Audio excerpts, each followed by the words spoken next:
Selamat pagi, perkenalkan nama saya Intan Zuliarini. Pada kesempatan kali ini, saya akan mempresentasikan penelitian dengan judul Analisis Pengenaan BPHTB pada Transaksi Lelang dengan Nilai di bawah NJOP, serta implikasinya terhadap efisiensi biaya perolehan aset. Penelitian ini merupakan bagian dari mata kuliah Metode Penelitian Akuntansi.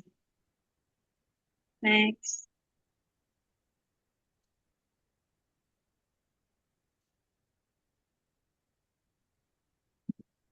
BPHTB merupakan pajak atas perolehan hak atas tanah dan bangunan.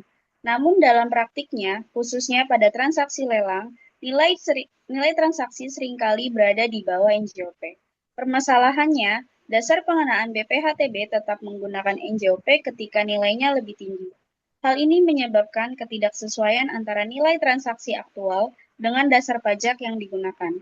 Akibatnya, wajib pajak berpotensi menanggung beban biaya yang lebih besar dari nilai ekonomis transaksi. Selain itu, penelitian sebelumnya belum banyak mengkaji secara spesifik konteks transaksi lelang dan implikasinya terhadap efisiensi biaya perolehan aset, sehingga terdapat research gap yang menjadi dasar penelitian ini.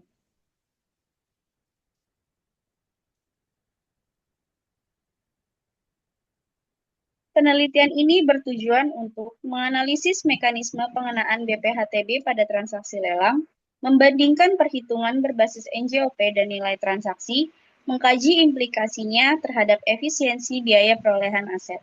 Adapun manfaat penelitian ini yaitu memberikan pemahaman kepada masyarakat terkait implikasi biaya dalam transaksi lelang dan perhitungan BPHTB, serta menambah literatur di bidang perpajakan daerah, khususnya terkait hubungan antara dasar pengenaan pajak dan efisiensi biaya.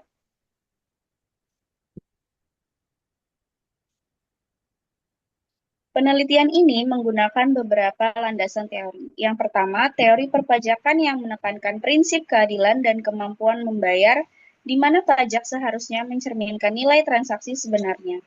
Yang kedua, konsep BPHTB yang umumnya didasarkan pada nilai tertinggi antara harga transaksi dan NJOP yang dapat menyebabkan beban pajak lebih tinggi. Yang ketiga, teori efisiensi biaya yang melihat keseimbangan antara biaya dan manfaat, di mana peningkatan BPHTB dapat menurunkan efisiensi biaya perolehan aset.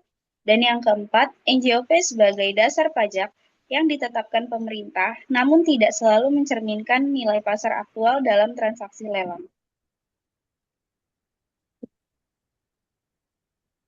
Beberapa penelitian terdahulu menunjukkan bahwa penelitian Fauzan dan Ardianto berfokus pada kontribusi BPHTB terhadap PAD, bukan dari sisi beban wajib pajak. Kemudian Edwin Limi yang membahas perlindungan hukum, namun belum mengkaji implikasi akuntansi. Penelitian lainnya lebih menyoroti kewenangan instansi atau perbedaan NJOP dengan harga pasar, tetapi belum membahas dampaknya terhadap biaya perolehan aset. Sehingga penelitian ini hadir dengan fokus pada implikasi biaya dan efisiensi dalam konteks transaksi lelang.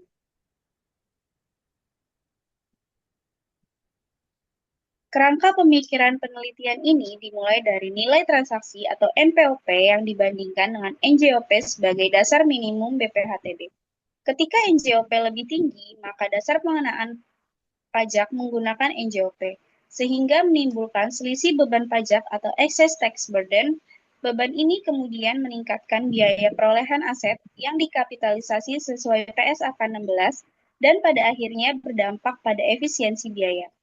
Berdasarkan kerangka tersebut, diajukan dua hipotesis. Hipotesis yang pertama yaitu pengenaan BPHTB berbasis NJOP menimbulkan excess tax burden, dan hipotesis yang kedua yaitu pengenaan tersebut meningkatkan biaya perolehan aset dan menurunkan efisiensi biaya.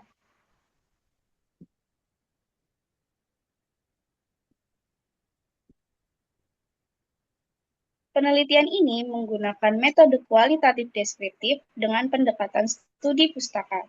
Analisis dilakukan melalui perbandingan antara NPOP dan NJOP, analisis regulasi, serta simulasi skenario untuk melihat dampak terhadap biaya perolehan aset secara akuntansi. Selanjutnya adalah model perhitungan yang digunakan dalam analisis. Fokus utamanya adalah perbandingan antara BPHTB berbasis NJOP dan BPHTB berbasis nilai transaksi, serta dampaknya terhadap excess tax burden dan efisiensi biaya.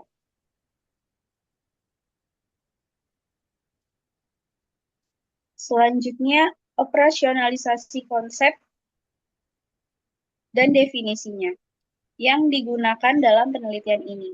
Yang pertama, NPOP merupakan nilai transaksi aktual, sedangkan NJOP adalah nilai yang ditetapkan pemerintah dan digunakan sebagai dasar minimum dalam pengenaan BPHTB. Kemudian, selisih antara keduanya menimbulkan excess tax burden, yaitu kelebihan beban pajak akibat penggunaan NJOP. Selanjutnya, biaya perolehan aset mencakup seluruh biaya yang dikapitalisasi sesuai PSAK 16, termasuk BPHTB dan biaya lainnya. Dan yang terakhir, digunakan cost efisiensi rasio untuk mengukur efisiensi di mana nilai di atas 100% menunjukkan adanya inefisiensi biaya. Demikian yang dapat saya sampaikan. Atas perhatiannya, saya ucapkan terima kasih.